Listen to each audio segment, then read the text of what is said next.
नमस्कार दोस्तों, target with Ayush में आप सभी दोस्तों का स्वागत है। मैं जयवीर एसएसटी की क्लास।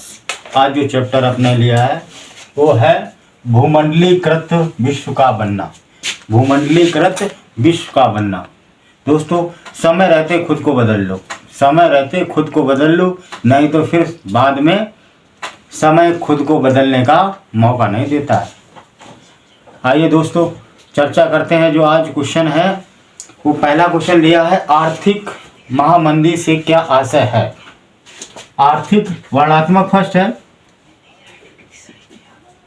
आर्थिक महामंदी।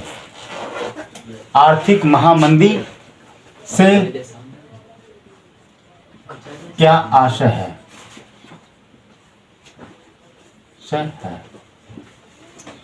दोस्तों, इसको किस तरीके से, दो तरीके से और पूछ सकता है एग्जामिनर कि आर्थिक महामंदी के दो प्रमुख कारणों का उल्लेख कीजिए। आर्थिक महामंदी के दो प्रमुख कारणों का उल्लेख कीजिए। और इस तरीके से भी पूछ सकता है कि वैश्विक आर्थिक महामंदी के किन्हीं तीन कारणों का उल्लेख कीजिए। आज आप लोगों को हम तीन नहीं, दो नहीं, बल्कि चार कारणों का उल्लेख करके बताएंगे कि कौन कौन से चार कारण थे आर्थिक महामंदी। तो सबसे पहले तो आप ये जान लीजिए कि आर्थिक महामंदी क्या थी।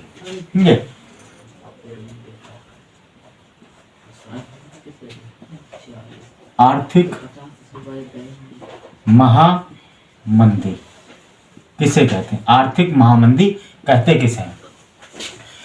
जब कोई जरूरत से ज्यादा, या कह लीजिए कि अधिक उत्पादन हो जाए और खरीदने वाले मिले ना। उत्पादन तो बहुत सारी चीज़ें, प्रोडक्ट बना दी, बहुत सारी चीज़ें, वस्तुएं बना दी, मगर मार्केट में कोई खरीदने वाला नहीं। और खरीदने वाला नहीं, इसका मतलब है मार्केट में पैसा नहीं होगा। तो मार्केट में खरीदेगा क्या? तो जब बड़े बड़े देशों में वैश्विक स्तर पर माल जो तैयार किया जाता है बेचने के लिए और खरीदार नहीं मिलते हैं, तो क्या आ जाती? आर्थिक महामंदी आ जाती। क्या आ जाती? आर्थिक महामंदी आ जाती है दोस्तों। तो देखो, जब बाजार में वस्तुओं को उपलब्ध होती हैं, बाजार में वस्तुएं उपलब्ध होती हैं, लेकिन उसे वस्तुओं को खरीदने वाले व्यक्ति नहीं मिलते। जब बाजार में वस्तुएं तो उपलब्ध होती हैं,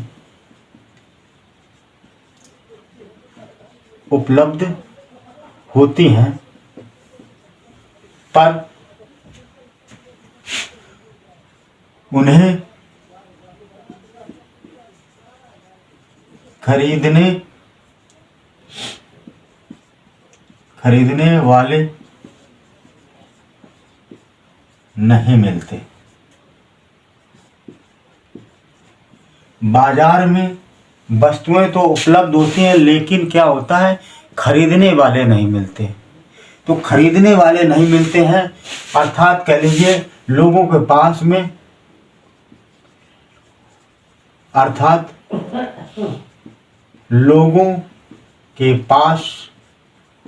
में धन का अभाव होता है।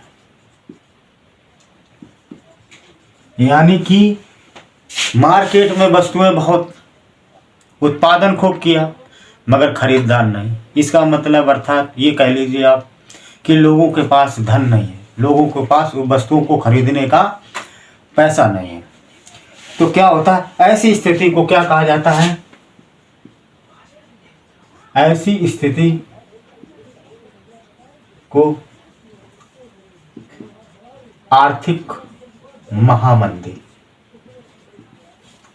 महामंदी कहा जाता है। दोस्तों, समझ में आया कि क्या मैंने लिखा है और क्या समझा रहा हूं? कि जब बाजार में वस्तुएं बहुत सारी उपलब्ध होती हैं, मगर खरीदने वाला कोई नहीं मिलता, अर्थात कह लीजिए कि लोगों के पास में धन नहीं होता है, तो ऐसी स्थिति को क्या कहा जाता है? आर्थिक महामंदी कहा जाता है। आर्थिक महामंदी कहा जाता है। और आर्थिक महामंदी कब प्रारंभ हुई थी? तो आपको यह भी बता दें, सन 1929 ईस्वी। सन 1929 को क्या हुआ था कि पूरे विश्व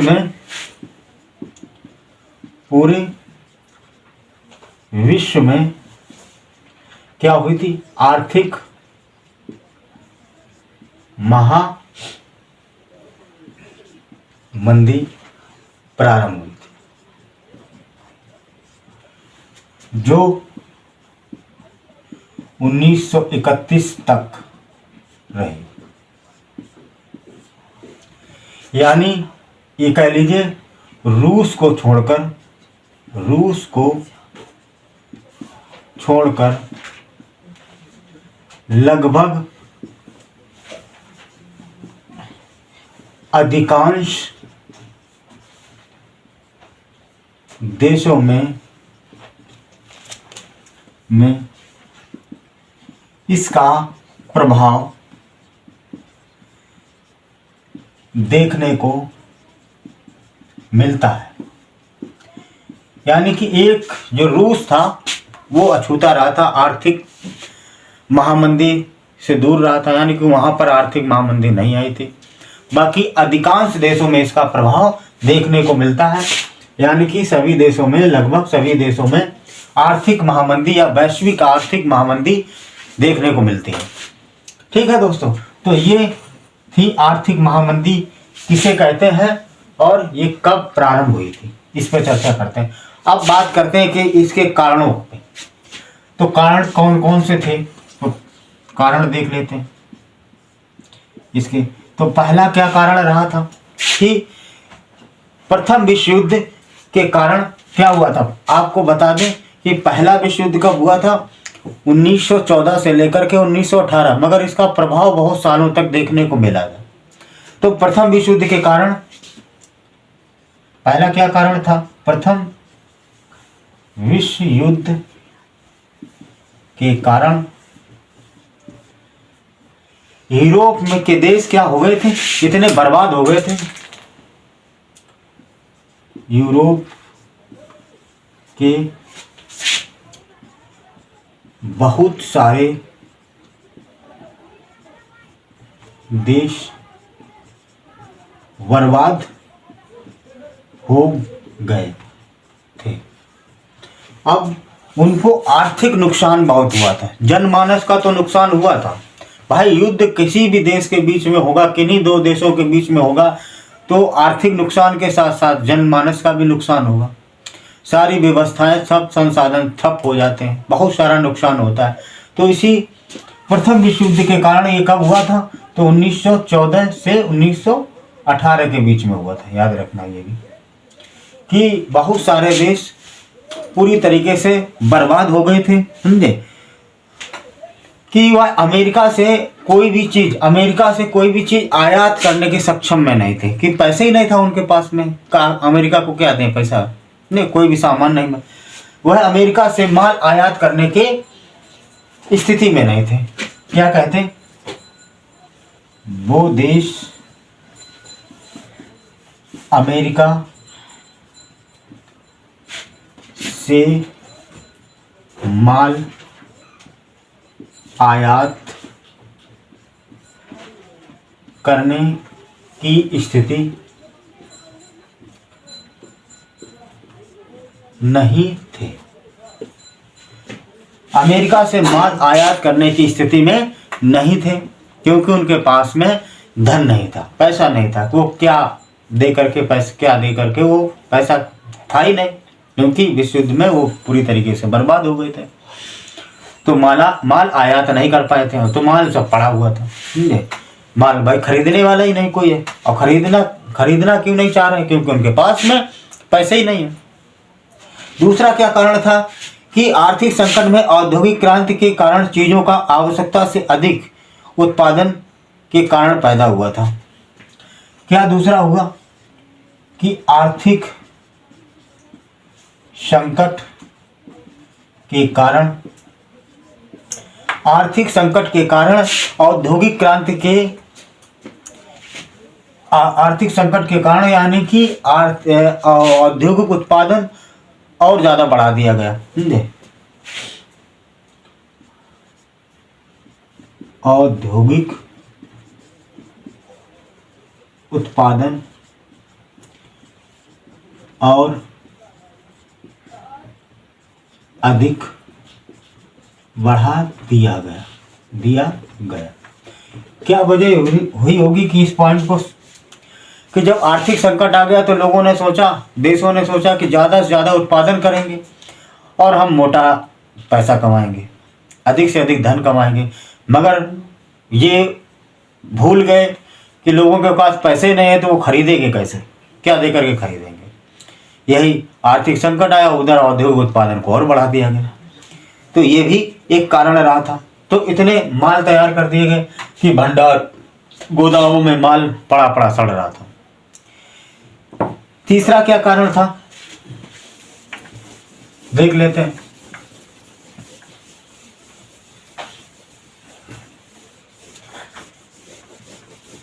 अच्छा क्वेश्चन है, आर्थिक महामंदी, ये यूपी बोर्ड में बनने वाला क्वेश्चन है दोस्तों। इसे एक दो बार लिखना, लिख करके एक दो बार वीडियो देख लेना और समझ लेना कि क्या है इसमें। सारी चीज़ें आप लोगों को एक दो बार देखोगे तो समझ में आ जाएगा सारी चीज़ें कैसे नोट डाउन की गई हैं और क्या क्या चीज़ें इसमें हैं। तो देखो तीसरा क्या कारण रहा था, जब तैयार माल को कोई खरीदार ना रहा तो वहाँ कारखाने बंद हो गए और हजारों मजदूर बेरोजगार हो गए। जब तीसरा क्या कारण था, जब तैयार माल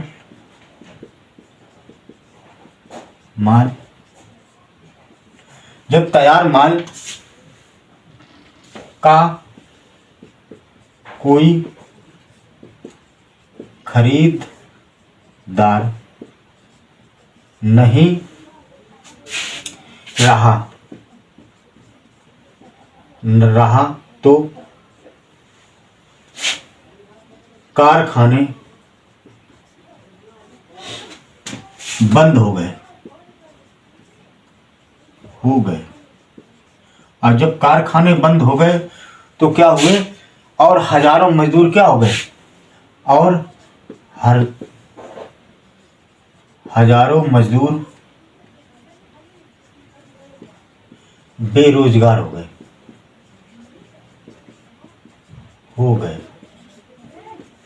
हजारों मजदूर क्या हो गए, बेरोजगार हो गए। जब माल ही नहीं बिच रहा, माल पड़ा पड़ा गोदामों में सड़ रहा, तो क्या किया जाए फिर, माल बनाने से क्या फायदा। तो मजदूर भी बेरोजगार हो गए। देखो उसके साथ साथ में क्या हुआ कि एक और तुम्हें शेर सुनाता है, गुरूर में इंसान को इंसान नहीं दिखता। गुरूर में इंसान नहीं दिखता, जैसे छत पे चढ़ जाए तो अपना मकान नहीं दिखता। अगर कोई छत पे चढ़ जाए तो अपना मकान नहीं दिखता।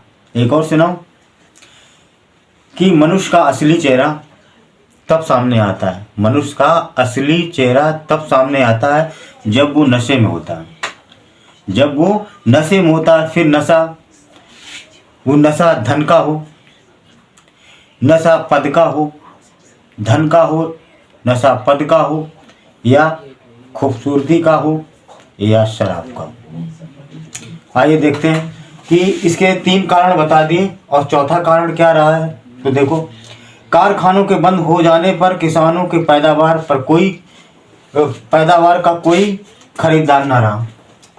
चौथा क्या कारण रहा, जब कारखाने बंद हो गए तो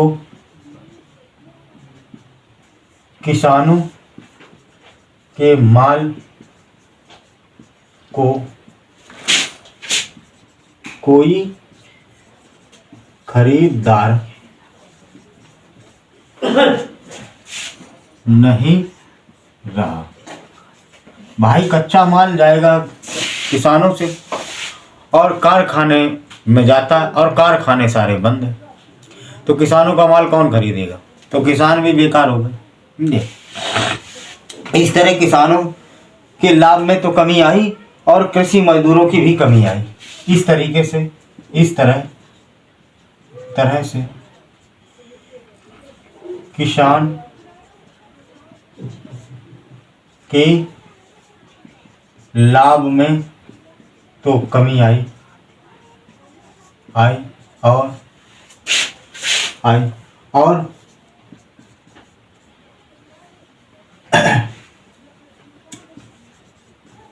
किसान भी बेरोजगार हो गए। भाई जो खेती बाती कर रहा था, समझे, तो बिक रहा नहीं था माल, कोई कच्चा माल खरीद नहीं रहा था, तो क्या करें। तो लोगों ने क्या किया, वो भी बेचारे घर पे बैठ गए। कोई अच्छी से फसल जो होती थी वो ठीक से दाम में बिकती नहीं थी, समझे, माटी के दाम में बिकती थी। तो इस तरीके से दोस्तों ये रहे 4 फैक्ट जो आर्थिक महामंदी के कारणों पर चर्चा की जाती। आइए दोस्तों अगला क्वेश्चन क्या लेते हैं, समझते चलना एक एक चीज को, बहुत अच्छे से समझा रहा हूं कि आर्थिक महामंदी तो हो गया। अब आर्थिक महामंदी के साथ साथ में एक और क्वेश्चन लेते हैं बढ़िया सा।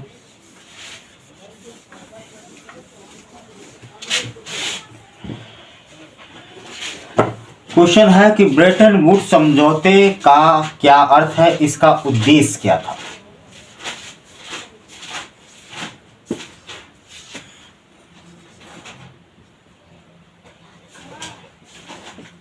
ब्रेटन वुड्स सम्मेलन, ब्रेटन वुड्स सम्मेलन या समझौता का क्या अर्थ है। ब्रेटन वुड्स सम्मेलन या समझौते का क्या अर्थ है, इसका क्या उद्देश्य था,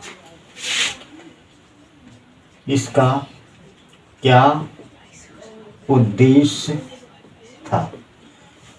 ये दो चीजें, इसी को इस तरीके से भी पूछा जाता है। यहां में देखो कि दिया गया है कि ब्रेटन वुड्स की जुड़वां संतान, ब्रेटन वुड्स सम्मेलन यानी कि ब्रेटन वुड्स की जुड़वां संतान क्यों कहा जाता है। इस तरीके से भी पूछा जाता है कि कौन ब्रेटन वुड्स की जुड़वां संतान है। तो आइए देखते हैं इसका क्या मतलब, ये सम्मेलन कब हुआ था और इसकी क्यों आवश्यकता पड़ी थी। तो दोस्तों बता दें कि 1944 में, यानी कि प्रथम विश्व युद्ध के चल ही रहा था, समापन की ओर था, उसी समय बहुत सारी आर्थिक नुकसान होता है। उसी को देखते हुए कुछ विकसित देशों ने एक संगठन, एक सम्मेलन बुलाया और अपनी रजामंदी दी और समझौता किया कि विश्व में आर्थिक स्थिति को किस तरीके से स्थिर रखा जाए, आर्थिक स्थिति को फिर से किस तरीके से पटरी पर लाया जाए, है अपने अपने देशों को फिर से सुचारू रूप से किस तरीके से चलाया जाए। इस तरीके से प्रयास किया गया ब्रेटन वुड्स सम्मेलन के द्वारा, और उसी में अंतर्राष्ट्रीय मुद्रा कोष और विश्व बैंक की भी स्थापना होती। तो इन सभी देशों में जो विकसित देश थे, उस समय पावरफुल बढ़िया देश थे, जो पावरफुल थे, शक्तिशाली थे, हर चीज में सक्षम थे। तो द्वितीय विश्व युद्ध में ब्रेटन वुड्स सम्मेलन को बुलाया गया और सारे लोग ने अपनी एक साझा रणनीति तैयार की और समझौता किया। तो आइए दोस्तों बताते हैं क्या था इसे। द्वितीय विश्व युद्ध, द्वितीय विश्व युद्ध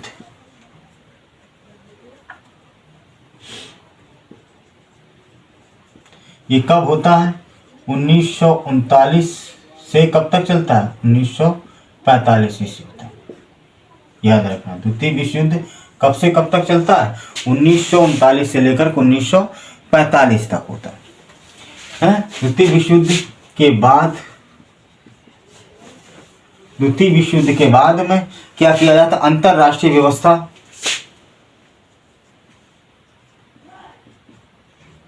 अंतरराष्ट्रीय व्यवस्था, अंतरराष्ट्रीय व्यवस्था को क्या किया जाता है और विकास को कैसे किया जाता है, और विकास अंतर्राष्ट्रीय व्यवस्था और विकास के लिए अमेरिका ने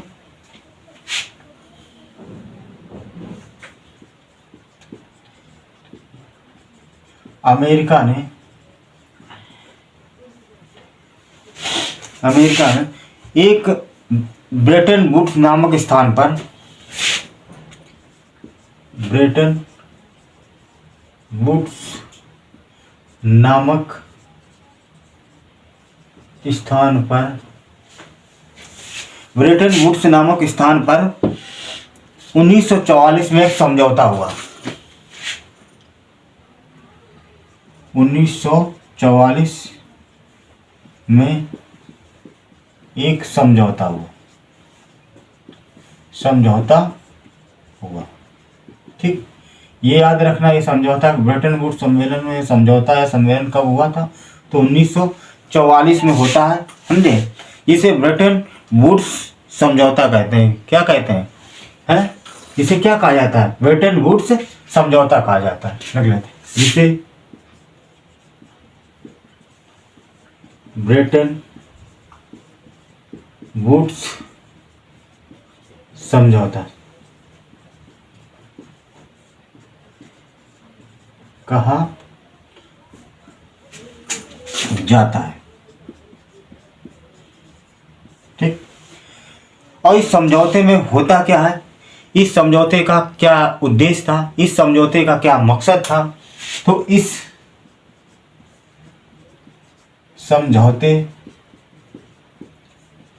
का मकसद कह लीजिए या उद्देश्य कह लीजिए। इस समझौते का मकसद था कि आर्थिक स्थिरता तथा पूर्ण रोजगार उपलब्ध कराना या स्थिर रोजगार उपलब्ध कराना।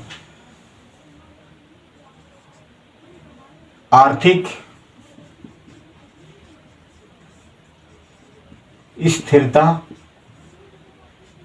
एवं पूर्ण रोजगार बनाए रखना। ठीक, पूर्ण रोजगार बनाए रखना। आर्थिक स्थिरता लाई जाए विश्व में और पूर्ण रोजगार बनाए रखा जाए। किस तरीके से, इस पर चर्चा कीजिए। इस समझौते में दो संस्थाओं की स्थापना होती है। इस समझौते दो संस्थाओं की स्थापना होती है। इस समझौते के तहत दो संस्थाओं की स्थापना होती है। और कौन कौन सी दो संस्थाएं थी, तो आपको बता दें, अंतर्राष्ट्रीय मुद्रा कोष की स्थापना होती है और दूसरी संस्था का नाम क्या है, और अंतर्राष्ट्रीय पुनर्निर्माण एवं विकास बैंक की स्थापना होती है, IDBI की। तो कौन कौन सी दो संस्थाएं स्थापित की जाती हैं, तो पहले लिख लेना, अंतर्राष्ट्रीय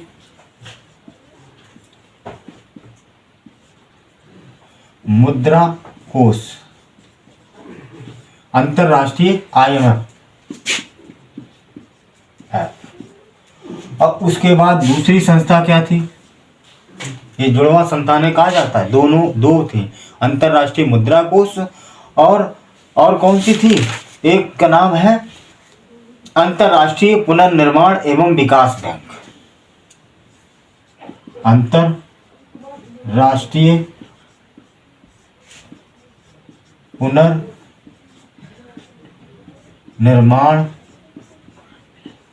एवं विकास बैंक।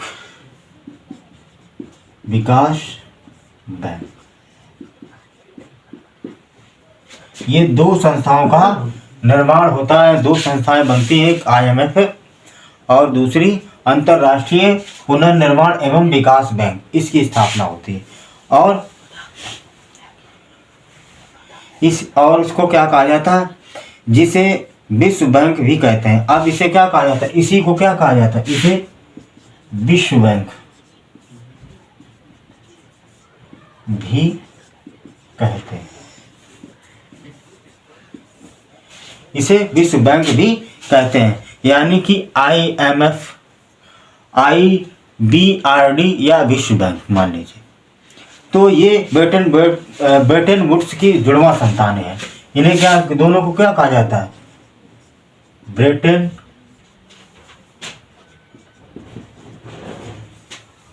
वुड्स की जुड़वा संतानें कहा जाता है। समझ में आया साथियों? एक बार फिर से देख लेते हैं कि ब्रेटन वुड्स सम्मेलन क्या था। जब 1939 और 1945 के बीच में जो द्वितीय विश्व युद्ध लड़ा गया था, उस विश्व युद्ध में बहुत सारा नुकसान, आर्थिक नुकसान होता है और युद्ध में होते ही है। तो उसी के तहत यानी कि कुछ विकसित देशों ने एक सम्मेलन बुलाया और सम्मेलन अमेरिका में बुलाया गया और ब्रेटन वुड्स नामक स्थान पर बुलाया गया। इसी वजह से इसे ब्रेटन वुड्स सम्मेलन या ब्रेटन वुड्स समझौता कहा जाता है। ये कब बुलाया गया समझौता हुआ? तो 1944 में ये समझौता होता है। और इस समझौते में क्या किया जाता है, इसका उद्देश्य क्या था? अगर आपसे पूछा जाए कि ब्रेटन वुड्स सम्मेलन का उद्देश्य क्या रहा था, देखो पूछा गया क्या उद्देश्य रहा था कि विश्व में क्या आर्थिक स्थिरता, विश्व में क्या किया जाए, आर्थिक स्थिरता लाई जाए और पूर्ण स्वराज बनाए रखना, ये क्या कहलाता, इस ब्रेटन वुड्स सम्मेलन का उद्देश्य था। और इस समझौता में दो संस्थाएं की स्थापना होती है। पहली संस्था थी IMF यानी अंतर्राष्ट्रीय मुद्रा कोष, और दूसरी अंतर्राष्ट्रीय पुनर्निर्माण एवं विकास बैंक, जिसे विश्व बैंक भी कहा जाता है। आइए अगले क्वेश्चन की ओर चलते हैं।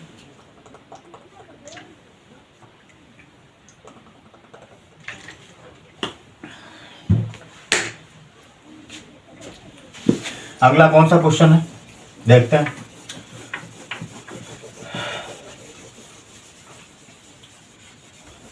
ज़्यादा से ज़्यादा इस वीडियो को शेयर करें और बहुत ज़्यादा दोस्तों के साथ में, जो पढ़ने वाले बच्चे हैं और जो बोर्ड की तैयारी कर रहे हैं, उनको शेयर किया जाए, बताया जाए कि किस तरीके से बोर्ड में कैसे लिखा जाता है, कैसे क्वेश्चन आते हैं SST में, उन पे चर्चा की जाए कि ये क्लास में आकर के जुड़ें और इसका लाभ उठाएं और चैनल को ज़्यादा से ज़्यादा सब्सक्राइब करने के लिए बोला जाए।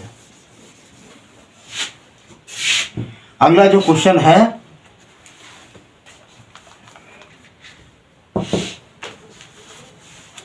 कॉर्न लॉ से आप क्या समझते हैं? इस कानून को ब्रिटिश सरकार ने समाप्त करने का फैसला क्यों किया? देखो, कॉर्न लॉ, क्या क्वेश्चन दिया गया, कॉर्न लॉ से आप क्या समझते हैं?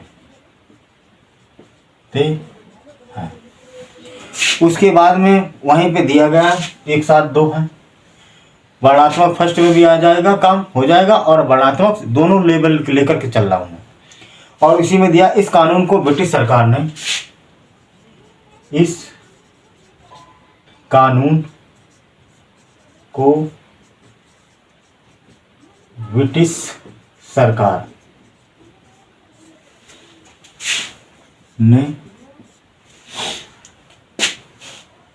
समाप्त करने का फैसला क्यों किया? समाप्त करने का फैसला क्यों किया, ये चीज है।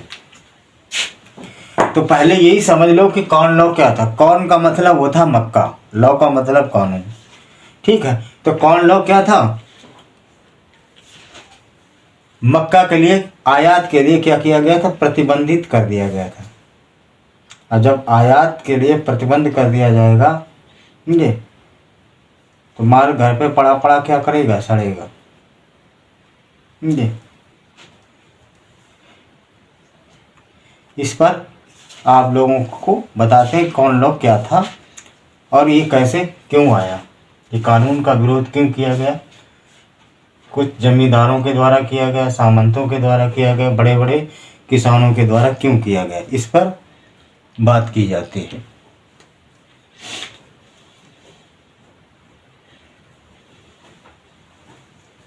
देखो,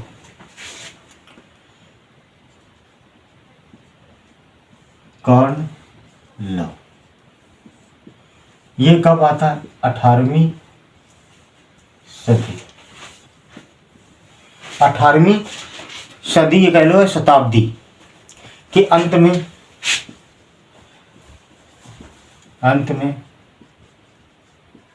ब्रिटेन की आबादी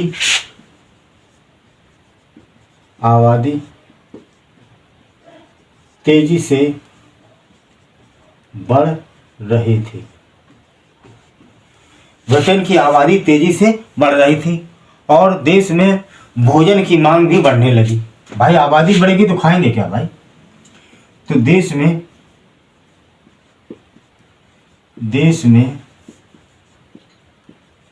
भोजन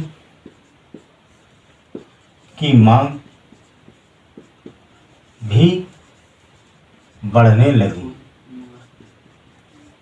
भाई जब लोग ज़्यादा होंगे, जनसंख्या जब जितनी स्पीड से बढ़ेगी तो खाने पीने की डिमांड भी उतनी तेज से बढ़ेगी दोस्तों। तो ये सारी समस्याएं उत्पन्न कैसे होती हैं? ऐसी स्थिति में भूस्वामी लाभ कमाने के उद्देश्य से सरकार के ऊपर दबाव डालने लगे। तो क्या हुआ? ऐसी स्थिति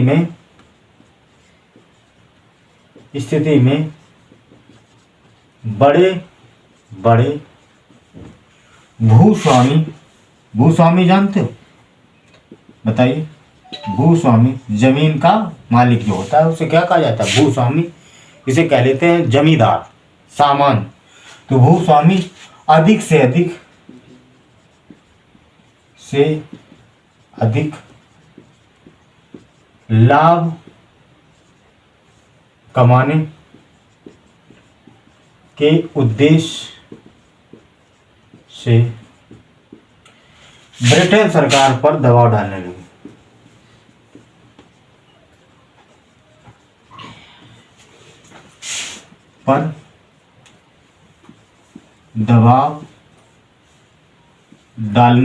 लगे।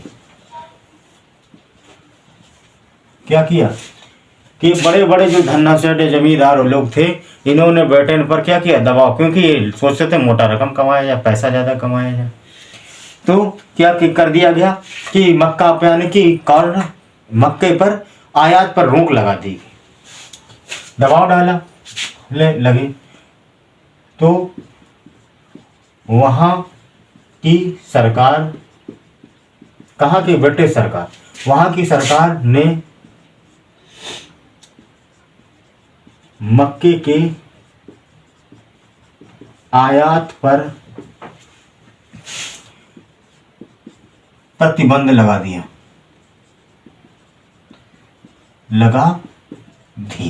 लो कि अब आयात नहीं किया जाएगा। आयात मंगाना और निर्यात। अब जैसे बाहर से कोई मक्का आ रहे है, जैसे अमेरिका से आए, रूस से आए और देशों से मक्का आए, भारत से जैसे मक्का जाए, तो जब मक्का वहाँ पहुँचेगी तो वहाँ जो मक्का पैदा होगी उसके दाम कम हो जाएंगे दोस्तों, क्योंकि यहाँ से माल पहुँच रहा। तो आयात पर ब्रिटेन सरकार ने क्या कर दिया? रोक लगा दी। इसे बोला जाता है, एक कानून बना दिया कि आयात नहीं किया जाएगा मक्का का। तो इसे कहा जाता है कॉर्न लॉ। आयात पर प्रतिबंध लगा दिया गया। फिर सरकार ने एक कानून पास करके मक्का पर आयात पर रोक लगा दी। यानी कि सरकार ने कानून पास कर मक्का के आयात पर रोक लगा दी। इसे बोला जाता है कॉर्न लॉ। आयात पर प्रतिबंध लगा दी। इस कानून की सहायता से मक्का आयात पर रोक लगा दी गई, उसे ही क्या कहा जाता है? Corn law. और इसे कॉर्न लॉ कहा जाता है। पहले तो आपको ऑब्जेक्टिव में अगर पूछ लेगा कि कॉमन लॉ का संबंध किस देश से है, तो आप आसानी से बता सकते हो कि ब्रिटेन से। कॉमन लॉ का संबंध किससे? ब्रिटेन से।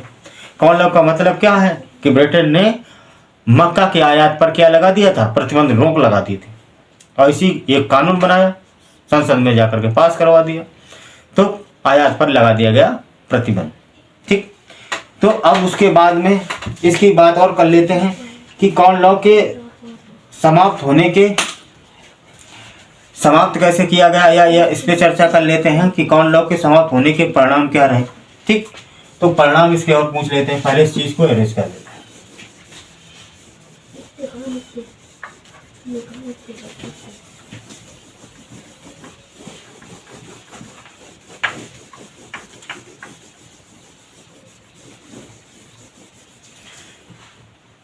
क्या रहे कॉमन लॉ समाप्त करने के परिणाम?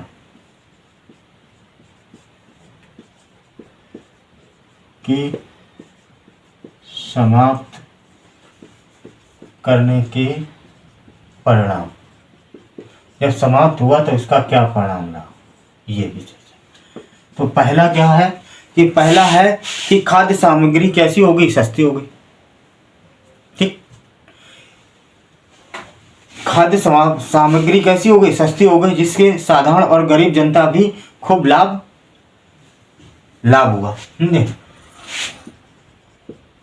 खाद्य सामग्री सस्ती हो गई, जिससे आम जनता ने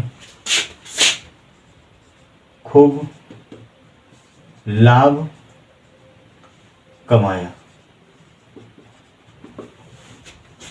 उसके बाद दूसरा क्या रहा परिणाम कि जब बाहर से सस्ते खाद्य पदार्थ सस्ते दामों में इंग्लैंड आने लगे, तो वहां के भूस्वामी बर्बाद हो गए।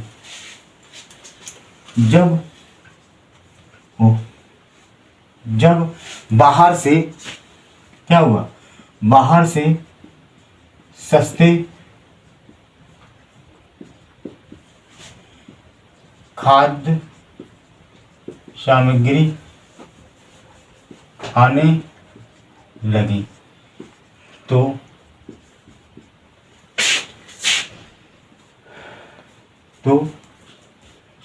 बड़े बड़े भूस्वामी कैसे हो गए? बड़े बड़े भूस्वामी बर्बाद हो गए। बड़े बड़े भूस्वामी कैसे हो गए? बर्बाद हो गए।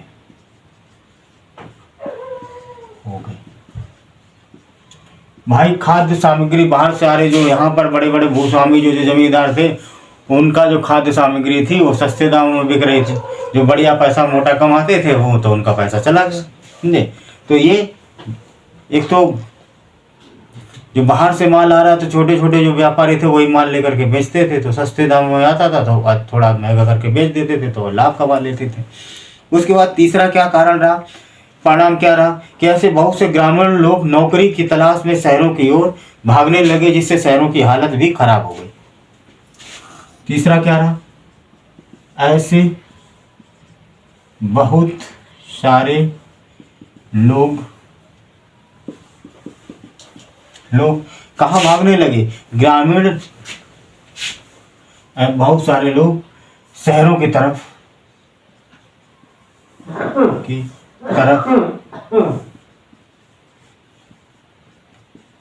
रोजगार के लिए भागने लगे।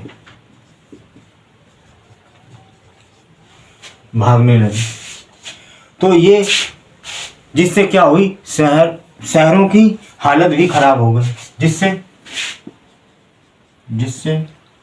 कि शहरों की हालत खराब हो गई।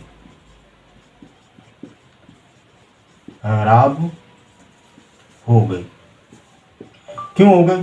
पहले लोग खेती बाड़ी कर रहे थे, उससे लाभ ठीक से मिल नहीं रहा, तो लोग क्या करने लगे, अच्छे से अच्छे शहरों की तरफ कहीं रोजगार मिल जाए, रोजगार की तलाश में। अब जब सभी लोग शहरों की तरफ भागेंगे तो वहाँ पर भी शहरों की हालत खराब हो जाएगी, क्योंकि वहाँ पर भी तो कुछ नहीं था।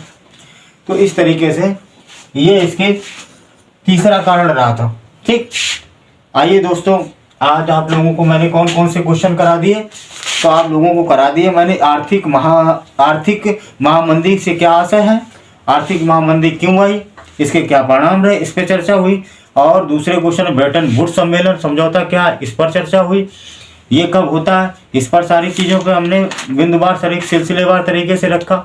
उसके बाद में अगला जो रखा मैंने क्वेश्चन लिया था वो कॉर्न लॉ से संबंधित था। कॉर्न लॉ किस का क्या था, इससे आप क्या समझते हैं, इस कानून को समाप्त करने के सरकार ने क्या फैसला लिया। इस तरीके से मैंने आज जो 3 क्वेश्चनों पर डिस्कशन किया आप लोगों को। आई होप आप लोगों को ये मेरा वीडियो, ये छोटा सा प्रयास आप लोगों को जरूर अच्छा लगेगा। अगर आप लोगों को मेरा ये प्रयास अच्छा लगे तो आप जरूर मेरे चैनल को सपोर्ट करें, लाइक करें, कमेंट करें और अपने दोस्तों और रिश्तेदारों को शेयर जरूर करें। Thank you.